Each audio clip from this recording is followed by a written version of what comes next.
الحمد للہ رب العالمین والصلاة والسلام علی سید المرسلین اما بعد۔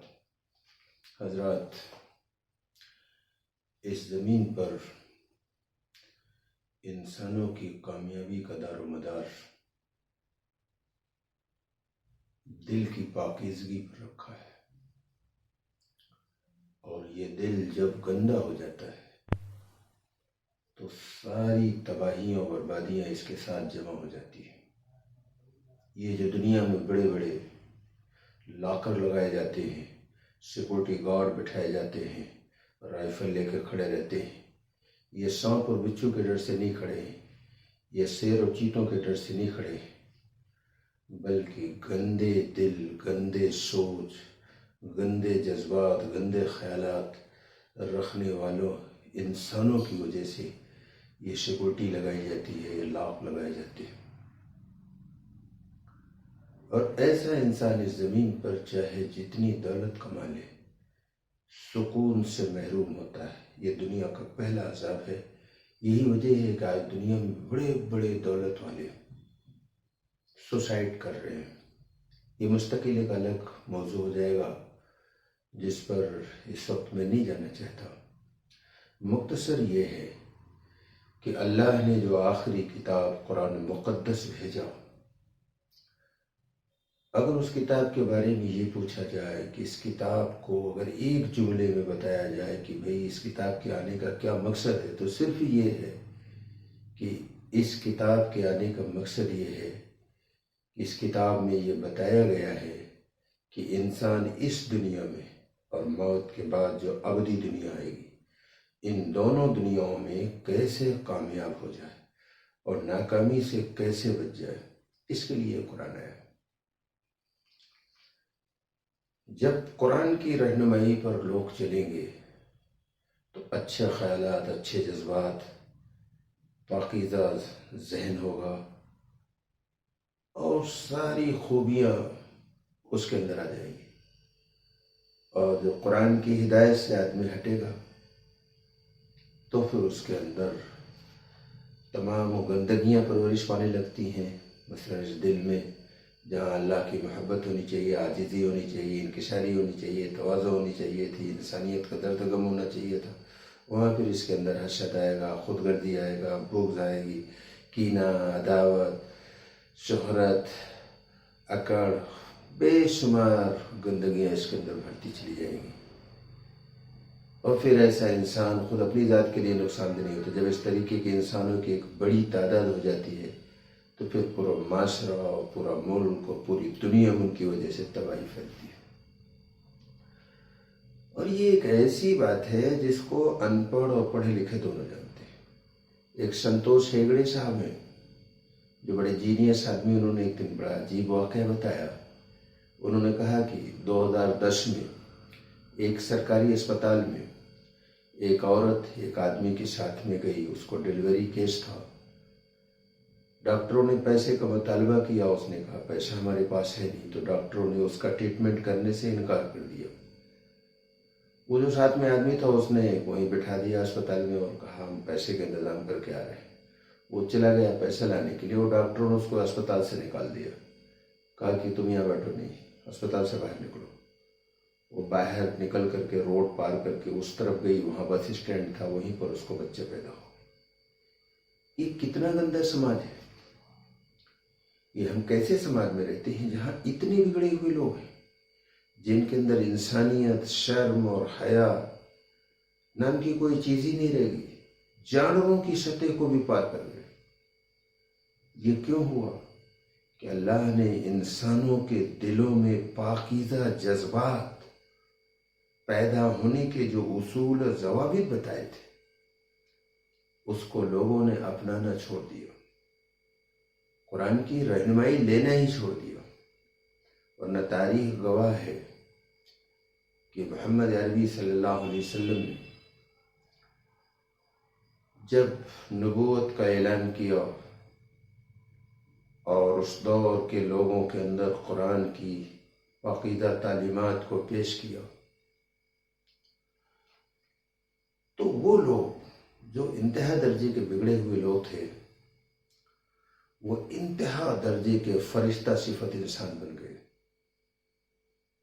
اور ان کی تفصیلات جیسا کہ تمام لوگ جانتے ہیں کہ انہوں نے دنیا میں ایسا نمایاں اور پاکیزہ نظام چلا کے دکھا دیا، لیبارٹری میں ٹیسٹ شدہ، کہ اگر یہ کہا جائے تو مبالغہ نہیں ہے کہ ایسا نظام دنیا نے اس سے پہلے کبھی دیکھا نہیں تھا۔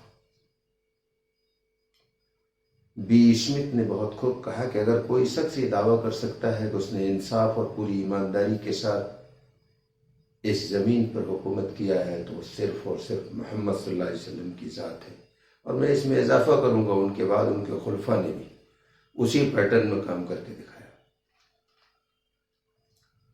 اور یہ اصول قیامت تک کے لیے ہے، جو اس زمین پر سکون اور اطمینان کی زندگی چاہتا ہے اور موت کے بعد کی جو دوسری دنیا جو ابدی دنیا ہے وہاں کی کامیابی چاہتا ہے، تو اس کو چاہیے کہ اپنے قلب کو پاک کرنے کی محنت کرے، ان اسباب کو اپنائے جس سے دل پاکیزہ ہوتے ہیں۔ اللہ نے قرآن پاک میں 8 چیزوں کی قسم کھا کے فرمایا کہ جو لوگ اپنے کو پاک کریں گے وہ کامیاب ہوں گے، اور جو لوگ اپنے کو آلودہ کر لیں گے، گندا کر لیں گے، وہ ناکام ہوں گے۔ وہ آیت یہ ہے، فرمایا والشمس وضحاها، قسم ہے سورج کی اور دھوپ چڑھنے کی،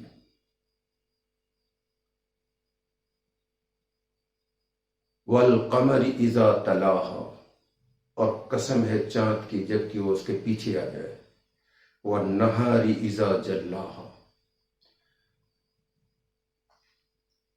قسم ہے دن کی جبکہ وہ روشن ہو جائے، واللیل اذا یغشاها، اور رات کی جبکہ وہ چھا جائے، والسماء وما بناها، اور آسمان کی جیسا اسے بنایا، والارض وما طحاها، اور زمین کی جیسا اسے بچھایا، ونفس وما سواها، اور نفس کی جیسا اسے بنایا، فَأَلْهَمَهَا فُجُورَهَا وَتَقْوَاهَا، اور پھر اس کو برائی اور بھلائی کی سمجھ دیا۔ اب یہ 8 چیزوں کی قسم کھانے کے بعد اللہ نے کہا قَدْ أَفْلَحَ مَنْ زَكَّاهَا وَقَدْ خَابَ مَنْ دَسَّاهَا، کامیاب ہوا وہ جس نے اپنے کو پاک کر لیا، اور ناکام ہو گیا وہ جس نے اپنے کو گندا کر لیا۔ علامہ اقبال نے بھی بڑی عجیب بات کہی ہے، یوں کہ قلب کے متعلق قرآن میں جو کچھ کہا ہے اس کو انہوں نے ایک لائن میں پرویا ہے، دل پاک نہیں تو پاک ہو سکتا نہیں انسان، دل پاک نہیں تو پاک ہو سکتا نہیں انسان، یوں تو ابلیس کو بھی وضو کے فرائض آتے تھے بہت۔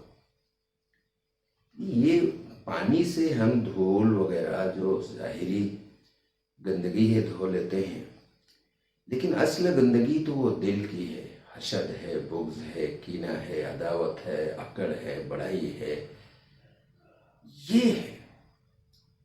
تو جب تک اپنے دل کو ان تمام گندگیوں سے پاک نہیں کریں گے اور اس کے اندر اللہ کی عظمت، اس کی بڑائی، اس کی محبت، انسانیت کا درد و غم، آخرت کی رغبت، دنیا کی بے رغبتی، یہ نہیں آئے گا ہمارے اندر، تو پھر ہم پاک نہیں ہوئے۔ اور خود ایک دوسری جگہ قرآن نے کہا قَدْ أَفْلَحَ مَنْ تَزَكَّىٰ وَذَكَرَ اسْمَ رَبِّهِ فَصَلَّىٰ، کامیاب ہوا وہ نمازی جو اپنے دل کو پاک کر کے کھڑا ہوا۔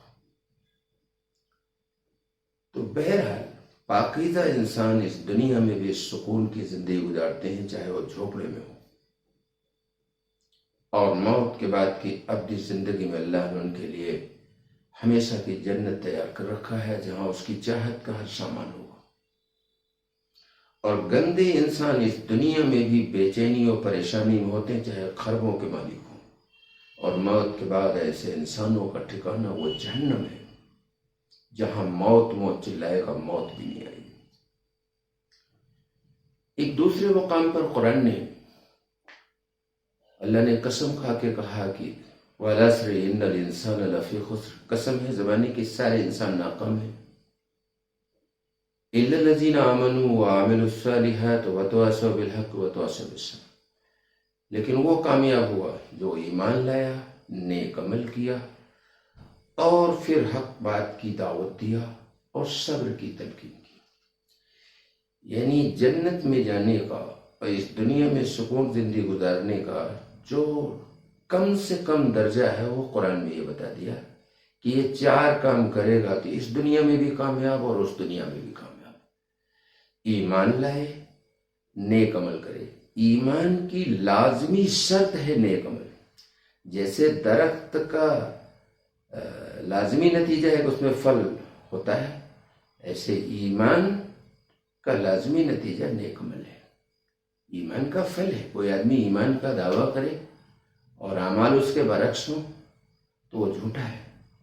تو ایمان لائے، نیک عمل کرے اور پھر حق کی دعوت دے اور صبر کی تلقین کرے۔ یہ 4 کام جو کرے گا وہ اس دنیا میں بھی کامیاب اور اس دنیا میں بھی کامیاب، جو ابدی ہے، جہاں ہمیشہ رہنا ہے انسان کو۔ موت ہماری زندگی کا خاتمہ نہیں ہے، بلکہ اصل زندگی کا آغاز ہے۔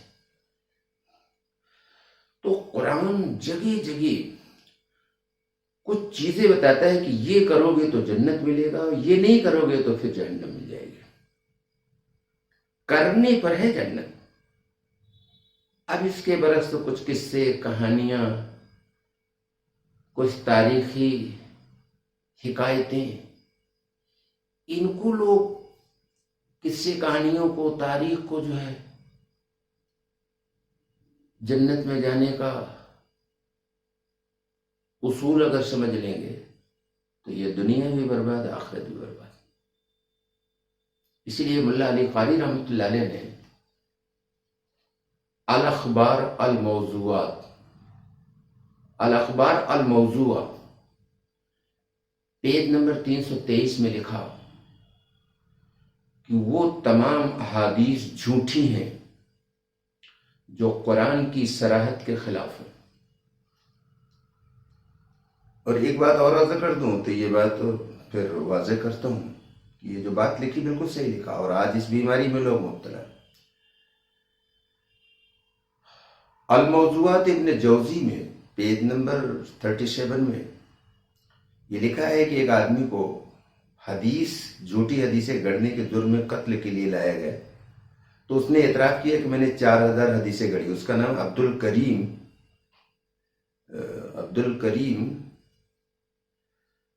اس کے آگے کچھ اور ہے، وہ مجھے نہیں معلوم۔ عبد الکریم اس کا نام ہے، اس کے آگے جو اور اس کے کنیت ہے وہ مجھے نہیں یاد آ رہی اس وقت۔ اور ایزن ایک کتاب ہے، اس میں پیج نمبر 41 میں لکھا ہوا ہے کہ ایک آدمی جو ہے قرآن کی فضیلت میں بہت ساری حدیثیں گڑھتا تھا۔ اس سے پوچھا گیا ایسا کیوں کیا، تو اس نے کہا میں نے دیکھا کہ لوگ قرآن کی طرف سے غافل ہو گئے ہیں، اور ابو حنیفہ کے فقہ میں اور ابن اسحاق کی مغازی میں لوگ جو ہے منہمک ہو گئے ہیں، تو اس لیے میں نے جھوٹی حدیثیں گڑھی کہ لوگ قرآن کی طرف توجہ دیں۔ اور پھر ایسی تھی جھوٹی حدیثیں کہ وہ قرآن کی ایک سورت کے بارے میں بتاتے ہیں، اگر اس کی تلاوت پابندی سے کرے تو اللہ سے جھگڑے گی۔ بالکل جھوٹی بے بنیاد بات ہے۔ قرآن کہتا ہے من ذا الذی یشفع عندہ الا باذنہ، کوئی شفاعت نہیں کر سکتا اللہ کے اذن کے بغیر، وہ جھگڑا کرے گی۔ اس طرح کی بے شمار جھوٹی بے بنیاد نجات آخرت سے تعلق بھری پڑی ہوئی ہیں، جو قرآن کی واضح محکم آیات کے خلاف ہے۔ یہاں تک کہ سیاست طے کے اندر بھی ہے، جیسے مسلم شریف کی ایک حدیث ہے کہ وہ اسرائیل علیہ السلام جو موسیٰ علیہ السلام کی روح قبضہ کرنے کے لیے گئے تو موسیٰ علیہ السلام نے ایک تھپڑ مارا، ان کی آنکھ باہر نکل گئی۔ کتنی جھوٹی بے بنیاد بات ہے۔ اسرائیل علیہ السلام بصری کمزوریوں سے پاک ہیں، ہر فرشتہ پاک ہے، وہ موسیٰ کے تھپڑ سے ان کی آنکھ پر کوئی اثر پڑنے والا نہیں، ان پر تو بم گرائیے تو بھی کوئی اثر نہیں ہوگا۔ اور دوسری بات یہ کہ نبی ایسا غیر شرعی کام کیوں کریں گے؟ کسی کو مارنا تو کوئی ثواب کا کام نہیں، تو گناہ کا کام ہے، کیوں ماریں گے وہ؟ بھئی وہ تو اپنی ڈیوٹی پوری کرنے آئے تھے. تو نبی کے بارے میں اس طرح کی بے بنیاد باتیں جس سے ان کی شخصیت مجروح ہوتی ہے، بلا تحقیق اس کو رد کر دینا چاہیے، وہ چاہے جس حدیث میں. اور یہ دلیل بھی قرآن سے ملتی ہے. سورہ نور آیت نمبر 12 میں جب عفیف کائنات عائشہ صدیقہ رضی اللہ تعالیٰ عنہ پر الزام لگا، تو اس کی تفصیل تو بہت لمبی ہے، اس میں جاؤں گا تو بہت وقت لگے گا. مختصر یہ کہ آیت نمبر 12 اور 16 میں اللہ نے بڑی عجیب بات کہی. وَلَوْلَا إِذْ سَمِعْتُمُوهُ ظَنَّ الْمُؤْمِنُونَ وَالْمُؤْمِنَاتُ بِأَنفُسِهِمْ خَيْرٌ وَقَالُوا هَذَا إِفْكٌ مُبِينٌ، کہ جب تم نے یہ بات سنی تو ایمان والے مرد اور ایمان والے عورتوں نے اچھا گمان دل میں کر کے کیوں نہیں کہہ دیا کہ یہ ہاذا افکم مبین، یہ تو کھلا ہوا بہتان ہے.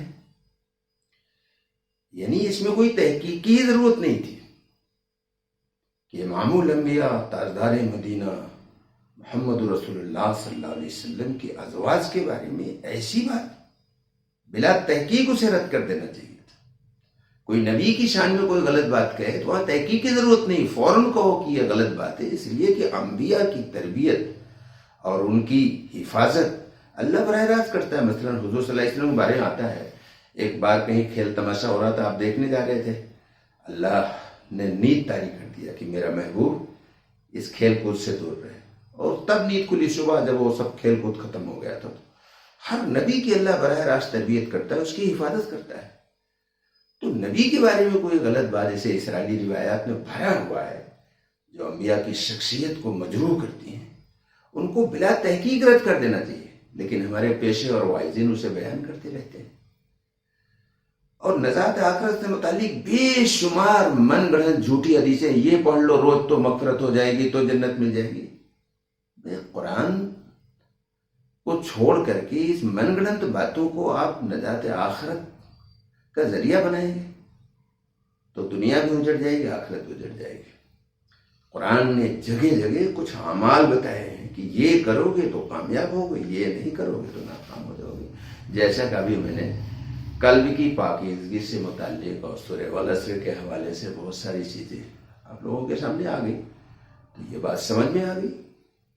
بہرحال ہمیں اپنے کو سنوارنے کی، اچھے اعمال کرنے کی، ہر وقت آخرت کو سامنے رکھ کر جینے کی ضرورت ہے. اور ہر وقت آخرت اس کے سامنے ہوگی، آخرت کے استحصال ہوگا تو بھلائیوں کی طرف سبقت کرے گا اور برائیوں سے دور بھاگے گا. وہ پورے صحابہ کی زندگی اٹھا کے دیکھ لیجیے تو ان کا یہی حال تھا کہ ان پر ہر وقت آخرت غالب رہتی تھی، آخرت کا پہلو غالب رہتا تھا. وہ دنیا میں ہوتے ہوئے ہر وقت آخرت میں کھوئے ہوئے ہوتے تھے. تو اللہ نے ان کو رضی اللہ تعالیٰ عنہ کا خطاب بھی دے دیا کہ اللہ ان سے راضی، اور قیامت تک کے لیے اصول بتا دیا کہ جو آخرت رخی زندگی گزارے گا اس کے اندر پاکیزگی آئے گی، اس کے اچھے جذبات ہوں گے، اچھے خیالات ہوں گے، اچھی سوچ ہوگی اس کی. اور جو آخرت رخی زندگی نہیں گزارے گا، دنیا کو ہی سب کچھ سمجھے گا، تو اس کا لازمی نتیجہ ہے اس کے اندر گندگی آئے گی، اس کے اندر خود غرضی آئے گی، اس کے اندر شفاقیت آئے گی، اس کے اندر ظلم آئے گی، بربریت آئے گی، تمام گندگیاں آئیں گی. اور معاشرے میں جو تمام خرابیاں پھیلی اس کا سبب یہی ہے. اللہ ہمیں سمجھ عطا فرمائے اور آخرت کو سامنے رکھ کر کے زندگی گزارنے کی توفیق عطا فرمائے. ایک بات کہہ دوں دل سے متعلق، بعض لوگ جب زوال آتا ہے تو ظاہری اعمال کو ہی تکیہ کر لیتے ہیں اور جو اس کی اسپرٹ ہوتی ہے اس سے ٹوٹل دور ہو جاتے ہیں. اس پر بھی علامہ اقبال نے ایک شعر کہا، یاد آ گیا، میں وہ بھی عرض کر دوں. علامہ اقبال نے کہا کہ سر جھکانے سے نمازیں ادا نہیں ہوتی، دل جھکانا پڑتا ہے عبادت کے لیے. وہ دل سے متعلق جتنی تفصیلات آئی تھی یہ اس ایک جملے میں پرو دیا، اس پر آپ غور کریے. اللہ ہم سب کو سمجھ عطا فرمائے. وما علینا الا البلاغ.